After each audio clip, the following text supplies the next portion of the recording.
Cómo usar su coeficiente intelectual para incrementar su inteligencia emocional. Presentado por Jim Cathcart. Existe un creciente reconocimiento de que el coeficiente intelectual de un individuo, o IQ, le permitirá contratarse fácilmente. Pero también existe el coeficiente emocional, o EQ, que le permitirá también promoverse. En esta sesión, Jim Cathcart explica qué tan efectivo es el balance entre el IQ y el EQ para obtener lo mejor de sí mismos y de los que trabajan a su alrededor. Jim Cathcart es autor de varios libros exitosos, incluyendo El principio Bellota y Las relaciones en las ventas. Su gran experiencia en el campo de la dinámica humana y de las relaciones laborales han hecho de él un popular conferencista con miles de presentaciones en su larga trayectoria profesional. Vamos a compartir cómo Jim Cathcart comenta sobre cómo usar su coeficiente intelectual para incrementar su inteligencia emocional. ¿Cómo usar su CI para incrementar su CE? CI, coeficiente intelectual, es un término familiar para nosotros desde hace años. Alrededor del mundo se han usado pruebas para medir el CI de las personas. Y las pruebas generalmente se basan en el razonamiento matemático y lógico y en la habilidad verbal. Miden el CI para determinar qué tan inteligentes son, qué tan listos son. Una prueba de CI nos pone contra otros en una competencia dada, porque si su CI es más alto que el mío, entonces tenderán a recibir un poco más de atención, un poco más de respeto, algunas oportunidades más que yo en la mayoría de los casos. Ahora, hay un concepto del que se habla mucho últimamente, y es el CE, que sería el coeficiente emocional. Tiene que ver con la inteligencia emocional y es un concepto que fue desarrollado y articulado por Daniel Goleman, G-O-L-M-A-N. Daniel Goleman dijo que el CE es la combinación de su competencia personal, la inteligencia que tienen sobre cómo conducirse, su conciencia, su autodominio, cosas como esas, y su competencia social, su habilidad para entender, interactuar y relacionarse con otras personas efectivamente. Así, la competencia personal y la competencia social juntas son otra medida de coeficiente intelectual. Lo que él dijo en su primer libro titulado Inteligencia Emocional fue que su CI puede hacer que los contraten, pero su CE hará que los asciendan. Piénsenlo, piensen en las personas que conocen y han conocido, las que han tenido éxito. ¿Han sido las personas que no tienen una habilidad de razonamiento lógico superior o una habilidad verbal superior? Sino las personas que supieron cómo entender a alguien más, cómo descifrarlo, cómo dirigirlo en una forma productiva, cómo manejar las emociones, cómo manejar sus emociones y humores. Me encanta la afirmación de que la madurez es la capacidad para hacer lo que se necesita hacer, cuando se necesita hacer, aun cuando uno no se siente que lo hace. Esa es la inteligencia emocional. ¿Cómo usar su CI para incrementar su CE? Primero definamos qué es inteligencia. ¿Qué significa ser inteligente? A través de los años se han dado muchas definiciones. Tenemos algunas como es la capacidad para adquirir mayor capacidad mental. ¡Qué arrogancia! O decimos que la inteligencia es la habilidad para resolver problemas o la habilidad para pensar en abstracto. Bien, Howard Gardner, de la Universidad de Harvard, ideó un concepto hace muchos años llamado inteligencias múltiples. Lo que dijo fue que hay más de una forma de ser listo. De hecho, hay 7 inteligencias, aunque él llegó hasta 8, pero habló de cómo existe algo llamado inteligencia musical. Algunas personas tienen una habilidad musical que no está relacionada con su lógica y razonamiento en forma directa, no está relacionada con sus habilidades matemáticas o verbales en forma directa. Es un tipo separado o un tipo diferente de inteligencia. Otras personas tienen inteligencia física. Piensen en los grandes deportistas o personas que eran artistas y trabajaron con sus manos exitosamente, o personas que eran técnicos y que podían hacer cosas delicadas y precisas con sus manos y ojos. Tienen inteligencia física. Y a veces, una persona con inteligencia física puede poner las manos en algo y ser capaz de hacer más con solo tomarlo que simplemente viéndolo, pensándolo, escribiéndolo o discutiéndolo. Así que hay una inteligencia física, hay inteligencia verbal, claro, hay inteligencia interpersonal. Todas son diferentes. Hay inteligencia visual, ser capaz de visualizar las cosas en la mente. Por eso, cuando piensen en el hecho de que hay múltiples tipos de inteligencia, ¿qué pueden hacer con esa información? Bien, lo primero que pueden hacer es resaltarlo. Ahora, cuando Howard Gardner publicó la información sobre múltiples inteligencias, llamó la atención de mucha gente. Un amigo mío, el doctor Thomas Armstrong, escribió un libro llamado 7 clases de ingenio, 7 tipos de inteligencias, en donde hablaba del mismo concepto y lo hacía más aplicable a la gente común que solo a un ambiente académico. Robert Sternberg, de la Universidad de Yale, escribió un libro hace unos años llamado La mente triada. Y sencillamente de lo que hablaba era de que básicamente nuestra inteligencia nos permite hacer 3 cosas y podemos desarrollar nuestra habilidad para hacer esas 3 cosas a niveles más altos. 1, dar forma a las circunstancias en que nos encontramos. Si están en una situación poco amistosa, ya sea peligrosa o que no resultara en la forma que quieren, pueden hacer cambios para delinear sus circunstancias. ¿Está bien? Pueden aumentar su habilidad para hacerlo estudiando formas para delinear o influir en esas circunstancias. Otra cosa que dijo fue que somos capaces de adaptarnos a nuestra circunstancia. Pueden encontrarse en una situación que podría ser desafiante y pueden determinar formas para cambiar su conducta para adaptarse más a cierta situación, o pueden cambiar su actitud para adaptarse más a la situación, manejarla mucho mejor. Lo tercero que dijo es que tenemos la habilidad para seleccionar nuevas circunstancias. Si no nos gusta una situación determinada, podemos elegir otra. Tal vez no sea inmediata, pero podemos diseñarla, pensarla, mejorarla, identificarla como una meta y hacer un plan para llegar a ella. Y todas esas cosas que están a nuestro alcance, podemos aumentar la inteligencia en ese sentido por medio de ejercicios, entrenamientos, educación y una serie de cosas, ¿sí? Viendo estas aproximaciones a la inteligencia, tomemos una visión combinada y cambiemos la primera pregunta que siempre se hace sobre inteligencia. ¿Qué tan listo eres?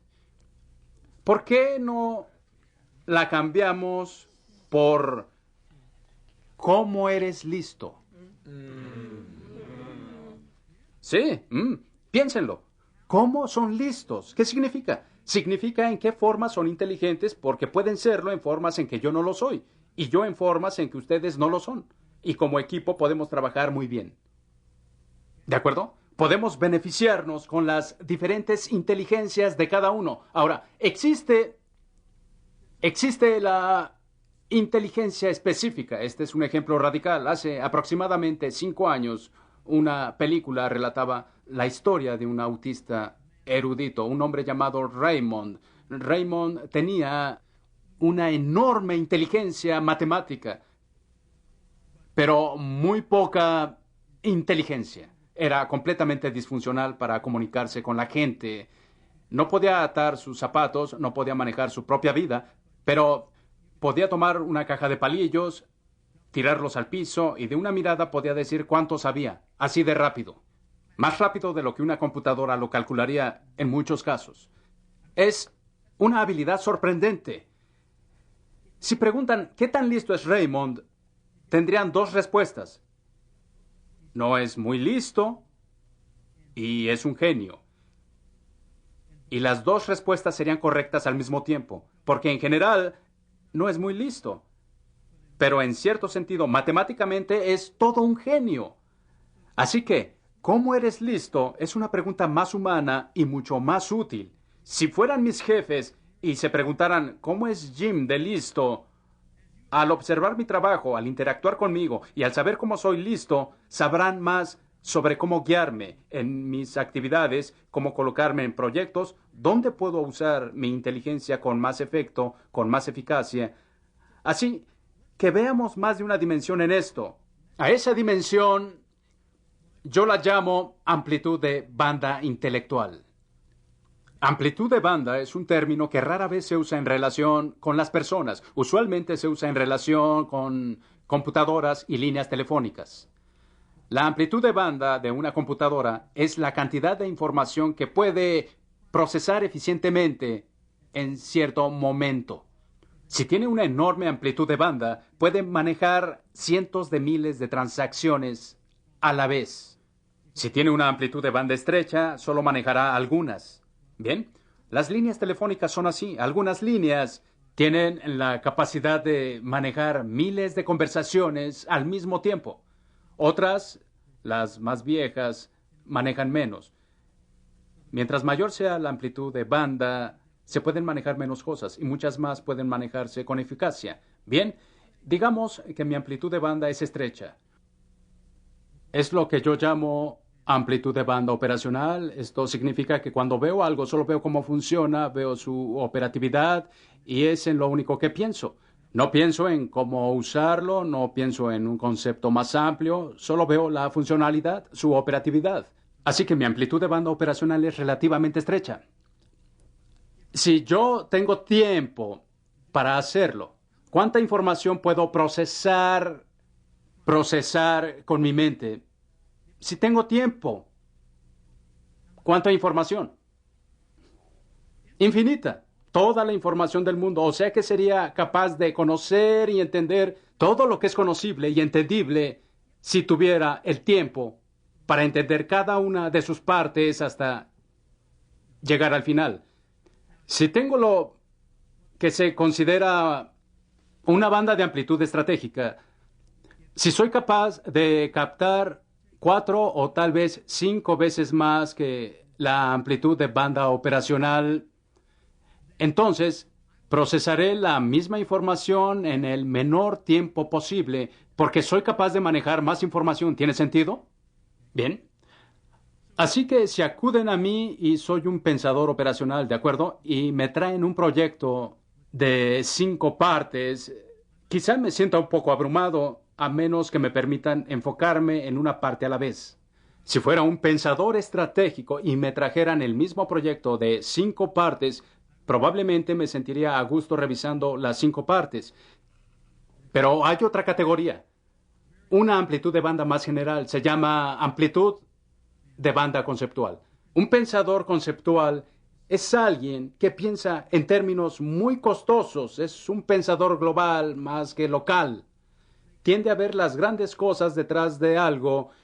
Y si le llevan el mismo proyecto, no solo verá todas las partes de él, y podrá pensar con eficiencia al respecto, también podrá pensar en cómo ese proyecto encaja en un esquema general de cosas y qué resultados tendría en el presente y en el futuro. ¡Wow! Un ejemplo. Digamos que todos tenemos un negocio fijo aquí. Hemos vivido aquí durante años, pero decidimos ampliar nuestras instalaciones. Así que nos mudaremos a una nueva localidad y somos el equipo que está a cargo de manejar la mudanza, ¿sí? El pensador conceptual del equipo deberá manejar aspectos como a dónde nos mudaremos y qué significará para nuestro mercado, para nuestro personal, para nuestra comunidad y para nuestro futuro. ¿Cuáles son las implicaciones de mudarnos? El pensador operacional dirá, ¿dónde estará mi oficina? ¿Sí? El pensador operacional quiere saber si vamos a pedir escritorios cafés o de caoba oscura, si vamos a tener cubículos u oficinas privadas. ¿Tendremos nuestra propia línea telefónica o compartiremos una línea telefónica? ¿Mi computadora será más nueva? Son problemas operacionales. El pensador estratégico dirá, ¿cuánto me costará? ¿Cómo funcionará? ¿Cuánto costará en personal? ¿Cuánto costará en viajes? También, ¿cuánto costará en términos monetarios? ¿Cuánto tiempo tomará? Está pensando en el proceso de implementación y piensa un poco más allá de hoy. El pensador conceptual está pensando qué dirá la comunidad si estamos allá en lugar de aquí, porque a veces una locación lleva implícito un mensaje, ¿sí? Esta es otra forma de verlo. Se acercan a 3 personas con esta pluma, una de las cuales es un pensador operacional, otro es un pensador estratégico y otro es un pensador conceptual. Preguntan, ¿qué es esto? El pensador operacional la toma y dice, es una pluma. Ustedes dicen, dime más de ella. Es dorada, abre así, en lugar de girar, tal vez es de tinta azul. Y es un bolígrafo. Bien, gracias. Se la dan al pensador estratégico. Este dirá que es una herramienta. ¿Qué quiere decir? Bueno, es un instrumento de escritura, pero también es algo para rascarse la oreja. También es algo con lo que se puede abrir una ventana o se puede usar de muchas otras formas. Tiene miles de usos. Puede usarse para llenar espacios, se puede hacer arte si se quiere, o también escribir cartas. Oh, muy bien. Se la dan al pensador conceptual. El pensador conceptual dice, es el símbolo de la habilidad humana para trascender al tiempo. ¿Perdón? Sí.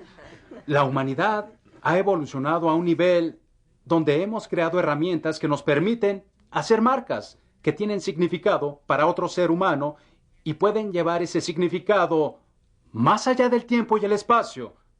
Podemos enviarlo por Internet. Podemos enviarlo por correo, podemos dárselo a alguien y las marcas tendrán significado para una persona. Así que llevamos un significado aún de nuestra propia esencia a través de las marcas que hacemos. Ustedes dirán, no quería saber eso. Ahora, eso es llevarlo hasta lo absurdo, ¿cierto? Pero así tienden a ver las cosas los pensadores conceptuales. Ven las implicaciones globales de algo, no solo las locales. Ahora, cerca del 80% de la población mundial tiende a ser de pensadores operacionales. Y está bien, piénsenlo. Al menos 80% de la vida diaria es operacional. Piensen en el cepillado de dientes, en conducir un auto, en operar su maquinaria. Esas son funciones operacionales. Usar la pluma, hacer la marca es una función operacional. Cerca del 18% de la población tiende a ser de pensamiento estratégico. Y cuando ven algo, lo miran en términos de conexiones entre lo que están viendo y otras cosas u otras necesidades o situaciones. Son ellos quienes tienden a ser los planeadores, los pensadores innovadores, los estrategas o tácticos. Saben cómo idear la mejor forma de llegar aquí y allá con el menor gasto de recursos. ¿De acuerdo? Ese es el 18% de la población. Cerca del 2% de la población tiende a ser de pensadores conceptuales. Y los pensadores conceptuales son los típicos artistas, los autores, los filósofos. Son las personas que tienen las ideas que son concretadas por los pensadores estratégicos e implementadas por los pensadores operacionales. Todos ellos son necesarios en el mundo y no importa quién tiene más, cito, inteligencia en un sentido tradicional. Lo que importa es si la persona apropiada está en el trabajo de responsabilidad apropiado. La mayoría de los trabajos son operacionales. Tienen un poco de estrategia y un poco menos de conceptualización. Algunos puestos, como los suyos en gerencia, son trabajos de liderazgo. Típicamente involucran un porcentaje más alto de pensamiento estratégico que los trabajos de producción o los trabajos técnicos, ¿sí? Por eso la gente tiende a gravitar hacia roles que son acordes con su estilo de pensar y con la inteligencia que poseen personalmente. Así que esta es información útil de estudio. ¿Y cómo se hacen más inteligentes en algo? Bueno, notándolo más, prestando más atención al detalle. Porque la esencia del intelecto es la habilidad de hacer distinciones. Mientras más detalles noten, más opciones verán, más alternativas estarán a su disposición. ¿Tiene sentido? Bien. Veamos lo que yo llamo los 8 indicadores del estilo intelectual conceptual, estratégico u operacional. Son 8 indicadores. 1. Lapso de tiempo. Los conceptuales tienden a enfocarse en el futuro. Los estrategas tienden a enfocarse en el presente y el futuro inmediato. Los operacionales tienden a concentrarse en el presente y parte del pasado.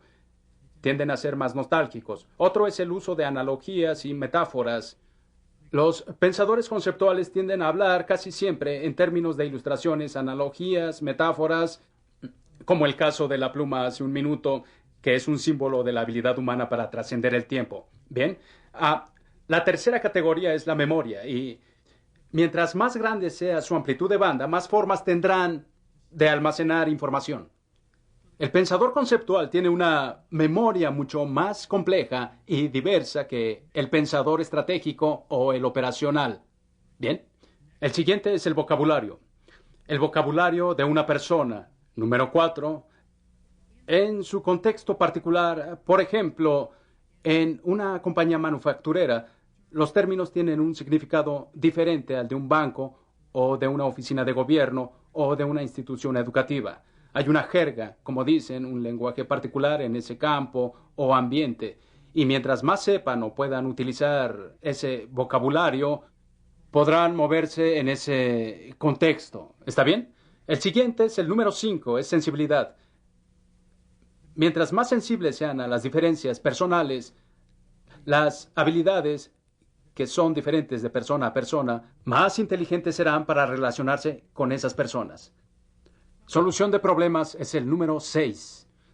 Su habilidad para resolver problemas, al desarrollar su habilidad para resolver problemas, avanzarán a un nivel en donde aplicarán su intelecto. Aprendan técnicas de resolución de problemas, aprendan técnicas de identificación de problemas para cómo generar opciones y cómo implementarlas. El número 7 es la adaptabilidad. Mientras mejor se adapten a diferentes personalidades, diferentes situaciones, diferentes tipos de tareas, harán las cosas con más inteligencia. Número 8 es su habilidad para hacer diferenciaciones, lo que considero como la esencia de todo. Aprendan a notar más. Empiecen asociándose con las personas de su organización y fuera de ella, que tienen inteligencias diferentes a las suyas. Hablen con la gente, hagan grupos y colaboren en cosas que ustedes ven desde una perspectiva diferente. Lo que encontrarán será que nuevas posibilidades se generan haciendo así las cosas. Experimenten con formas de trabajo conjunto. Les diré otro experimento. Encuentren recursos que les permitan expresar más su intelecto inactivo. Si son inteligentes en varias formas, practiquen usando esos intelectos. Todos llevamos esa inteligencia múltiple en nosotros. Todos tenemos inteligencia musical, interpersonal, física y de otros tipos. Pero el problema es que tendemos solo a usar unas cuantas y negar las demás. Ahora, si empezamos a usar más nuestra inteligencia inactiva, nuestra inteligencia general crecerá. Una de las personas que más me impresiona en esta categoría es Buckminster Fuller. Buckminster Fuller es la persona mejor conocida por dar al mundo el domo geodésico. Esa estructura la descubrió cuando estaba explorando cómo estaba formado el ojo de una mosca. Dijo que estaba pensando en una respuesta a un problema científico y haría lo que llamó buscar la huella de Dios. Quería saber cuál era el orden natural de las cosas, qué hacía que una cosa funcionara o no. Después buscó la forma para usar esas estructuras naturales en el mundo físico creado por la humanidad. Y así surgió el domo geodésico, que es la estructura más ligera y fuerte de su tipo en el mundo.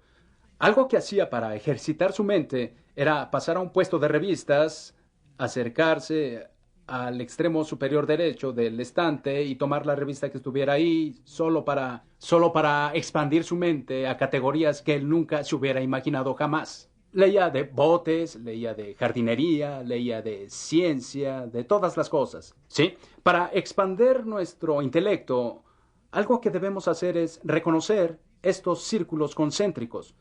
Son lo que llamó los aros de la percepción. Vean este aro externo. Incluye todo a lo que se han expuesto en su vida. Todo lo que conocen en su mundo está limitado por eso a lo que han sido expuestos desde el día que nacieron. Las cosas que han oído, las cosas que han leído, las cosas que han visto y experimentado personalmente, si incrementan el número de cosas a las que se exponen, tendrán más material para trabajar. A lo que se han expuesto está lleno por aquello a lo que han prestado atención. Porque si no prestaran atención, pasaría frente a ustedes y no lo notarían. Ahora, si continuamos manejando aquello a lo que prestamos atención, notamos más. Aumentamos el número de cosas, la cantidad de información que recibimos por aquello a lo que estamos expuestos, a lo que prestamos atención, al siguiente aro, que es cómo vemos las cosas. Si les traigo cierta información que es válida, información útil, pero sé que no respetan a la persona que generó esa información, cuando se las dé, quizá no la consideren importante, porque no les agrada la persona que la hizo. ¿De acuerdo? Así que su percepción limitará la utilidad que podrían sacar de esa información. Por otro lado, si admiran y respetan a la persona que la generó y les traigo la misma información, probablemente la aceptarán y la usarán al instante. Nuestra percepción limita lo que recibimos y entendemos. Y finalmente, terminamos con lo que retenemos.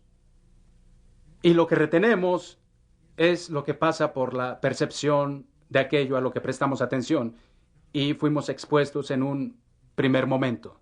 ¡Wow! Expónganse a más información y después estudien esa información desde otras perspectivas, aprendan a alternar sus puntos de vista y, alternando sus puntos de vista, trabajen en la retención. ¿Cómo puedo mejorar mi retención? ¿Cómo asegurar que la imagen es clara cuando presto atención a algo? Repítanlo lo suficiente hasta que encaje y asócienlo con algo más que saben. Formen un archivo aquí en su mente que pueda almacenar con eficacia. En resumen, lo que se tiene es que la inteligencia es mucho más de lo que la gente se imaginó en el pasado y es manejable. No es algo que se da y ahí se queda. Es manejable. Y si aprenden a explorar los múltiples aspectos de cómo ser listos, cómo las personas que trabajan con ustedes son listas, y después aprenden a notar la amplitud de banda conceptual, estratégica y operacional, estarán en mejor posición para tomar decisiones sobre cómo exponer a esas personas, cómo enseñarles mejores formas para prestar atención, cómo usar la mejor perspectiva para enfocarse y cómo retener lo que ven. Realmente pueden usar su CI y su CE para mejorar su inteligencia general. Manejen su CI para construir su CE.